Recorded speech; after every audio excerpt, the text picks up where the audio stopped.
Greetings and a very good morning I wish to Madam Dirmala and all of you here.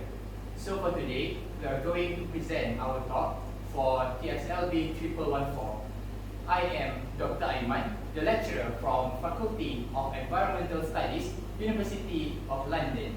And my partner for today is Dr. Zakifan, Deputy Director Center for Environmental and Sustainability, University of Malaya. So our topic for today is environmental issue.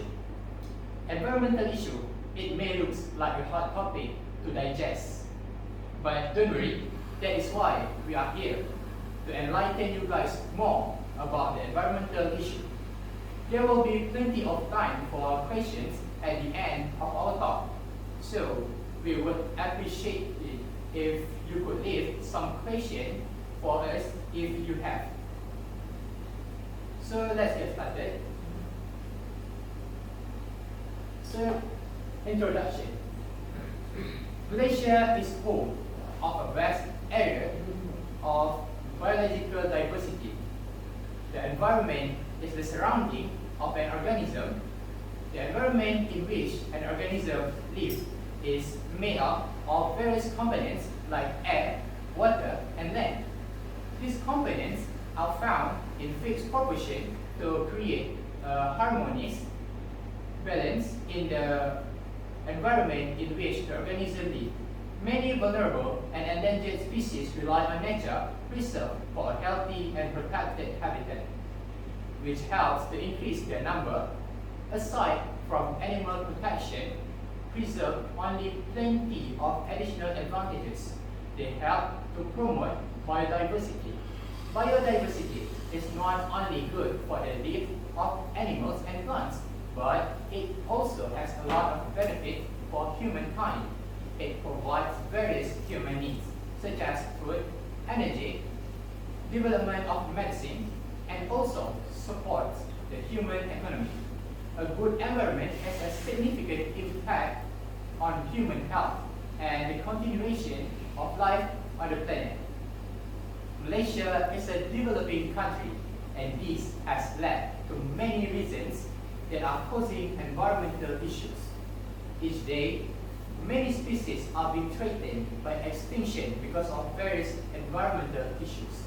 We always hear people say pollution, but do we really know what is the real definition of pollution?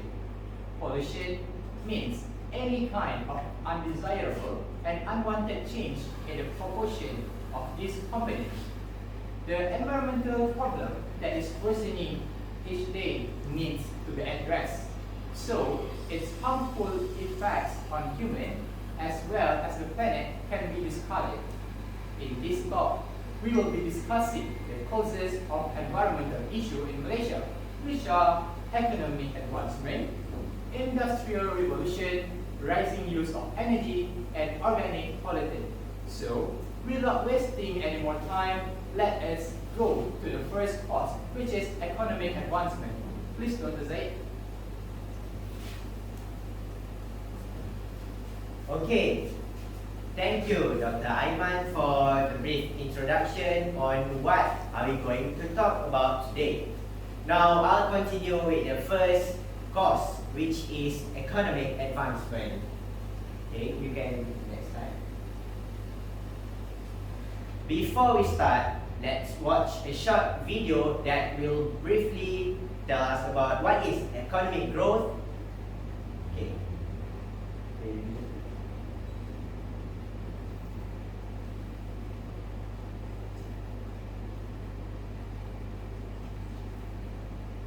Create, manage, and grow your business with Wix.com. Your website is the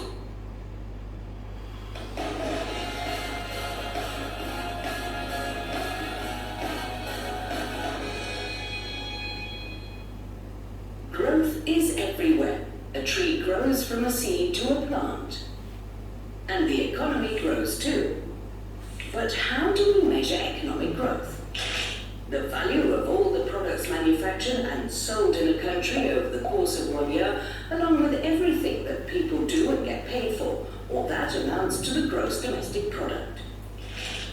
When people earn more money, buy more products and services, the economy grows.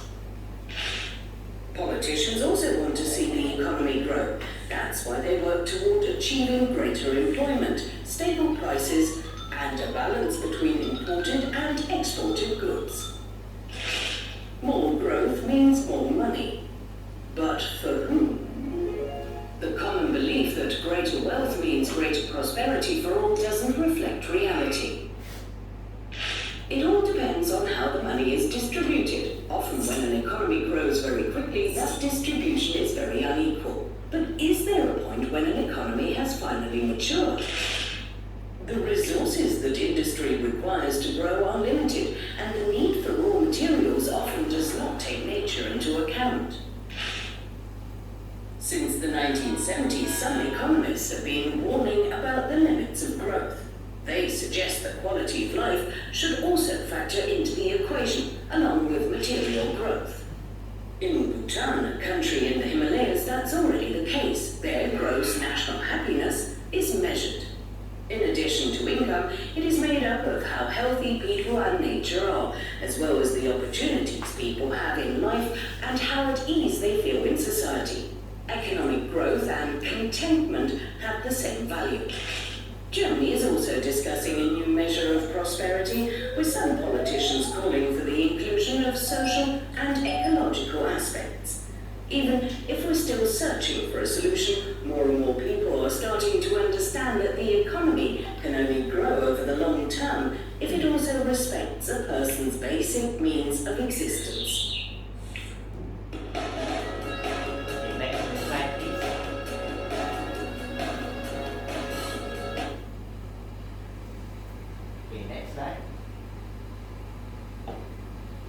Okay, as we can see, economic growth is indeed a threat to the environment.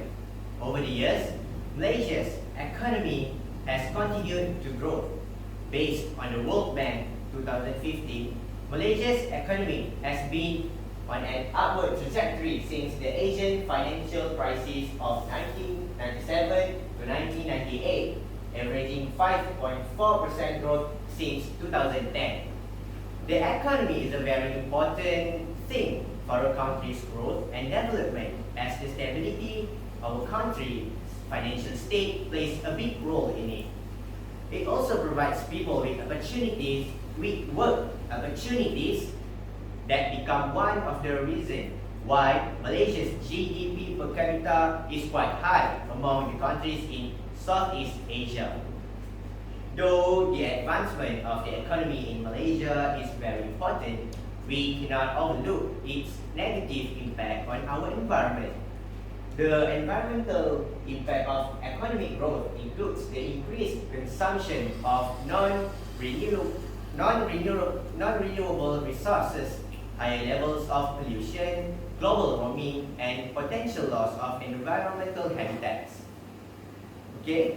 Economic advancement is leading to a major industrialization in Malaysia. The building of new factories and offices are causing a severe deforestation throughout the years.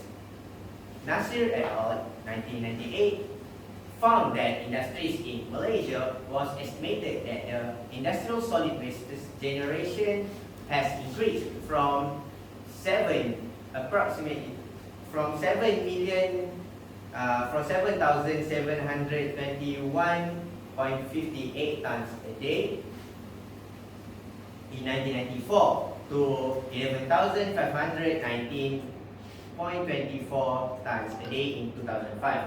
This not only destroyed the habitat of many species, but most of the factories are also causing much pollution as a result of their waste product.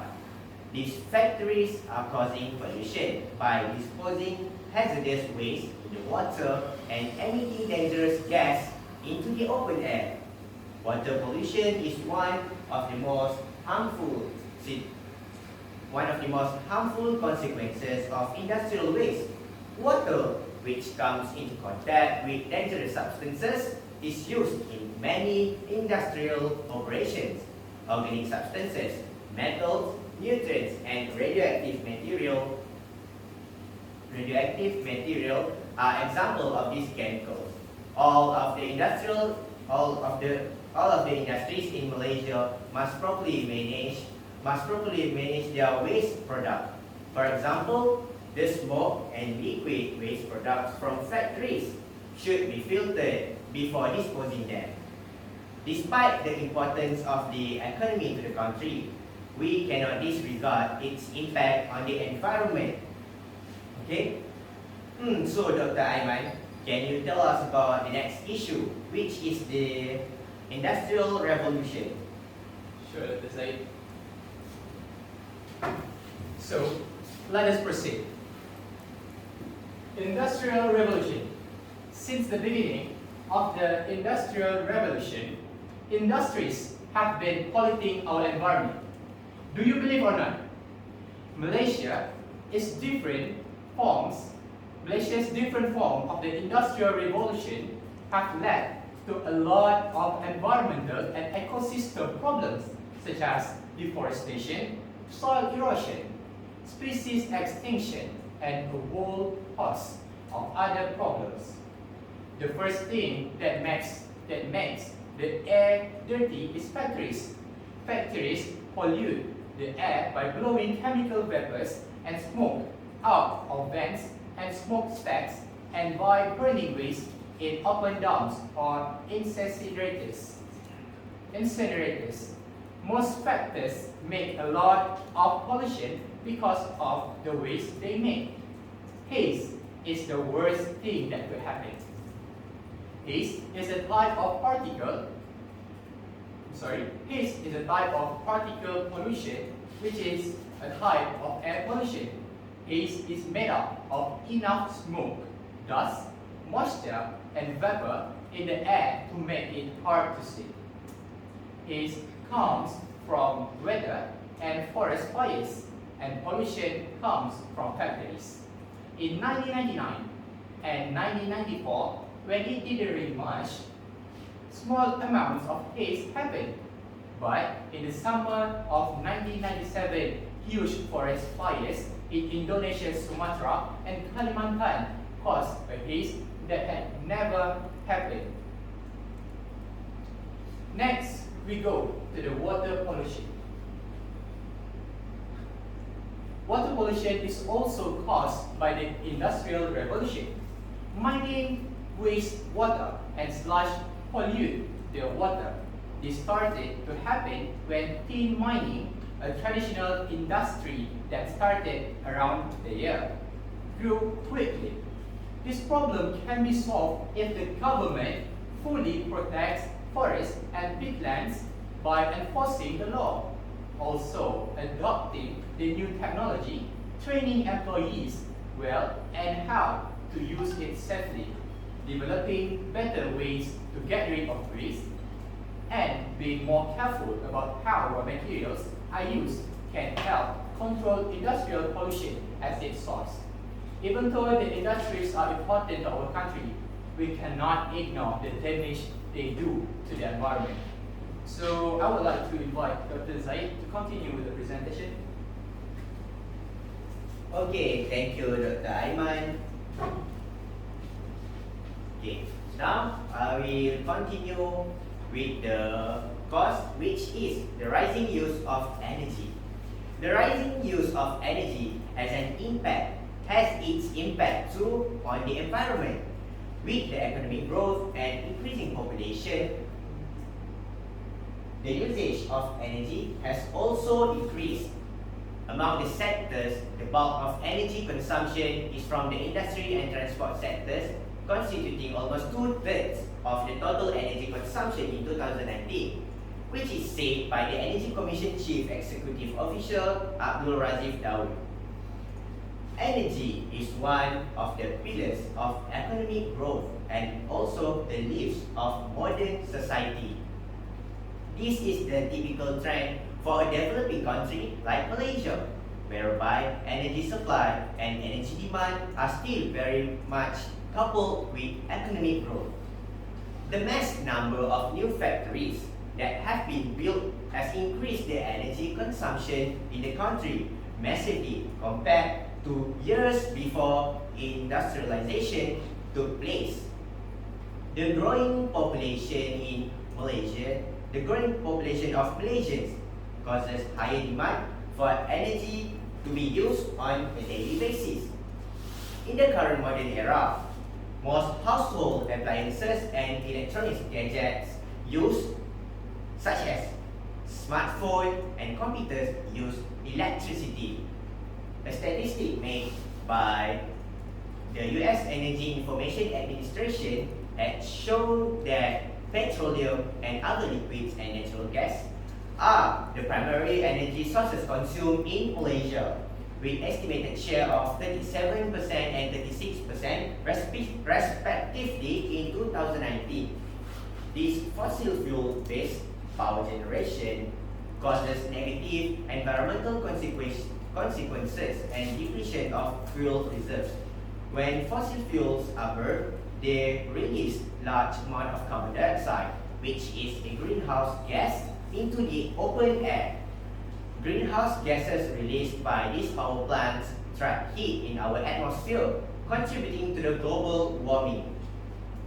Malaysians can play their part by conserving their daily energy usage, such as decreasing unnecessary electric usage and using public transport instead of their own personal transportation like cars and motorcycles, which will only contribute to more emission of smoke. This shows how much the increasing power usage that takes place in modernization and development is causing all the environmental issue. So now, I want to continue with the next causes. With the next cause. Thank you so much, Dr. Zaid. Last but not least, let us talk about organic pollutants. How did it happen? Organic pollutants come from many different things. Most organic pollutants come from things like untreated or treated sewage, urban runoff, industrial waste, and farm waste.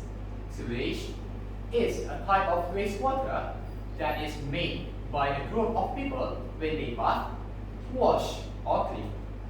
Effluent, on the other hand, is the liquid waste that flows from factories and farms into rivers, ponds, and lakes. We all know that most of the organic matter that gets dumped into fresh water comes from sewage and effluents. Not only that, but the widespread and often careless use of pesticides had a bad effect on aquatic resources as well. In the last 20 years, fast industrial growth and many people living in cities have led to more and different kinds of toxic and hazardous waste. Many sea creatures will be hurt by trash. Straws, for example, can kill a turtle because these beautiful animals don't have the best eyesight. When a sea turtle eats plastic, which is straw, it often thinks it is a jellyfish. This can lead to an intestinal blockage or bleeding inside the turtle. It shows that plastic are part of the problem because they either end up in the same place as normal plastic or get stuck in the nose of a sea turtle. Both of these things can kill the sea creature. Sea turtles could get a clogged gut or a hole in their stomach. People should use less organic materials to stop this effect from happening. This shows how bad sewage from homes is for the water environment. Last but not least, I would like to invite Dr. Zaid to sum up our presentation of talk for today. Okay, thank you, Dr. Aiman. So now, I will make the conclusion for our talk today. Actually, even though Malaysia is currently developing in many factors, there are still many things going on that are becoming a big threat. They are becoming a big threat to the environment. Okay? The development in the infrastructure and industrial sector has facilitated the lives the lives of people in many ways despite being part of the cause of environmental issues. The changes that occur due to the modernization cannot be avoided, but it does not mean that there are no efforts and ways that can be done to prevent the problem from becoming even worse. More initiatives must be done by the government and the people to avoid these issues from becoming a bigger problem in our environment. This is important so that we could protect the endangered species of animals and plants and also prepare a better world for our future generation to live in. So now, we'll be opening for you guys to ask any questions. Please. Excuse me, I have a question. Yes. So, my question is, as you have stated before, the current mass usage of non-renewable energy sources are causing much problem to the environment.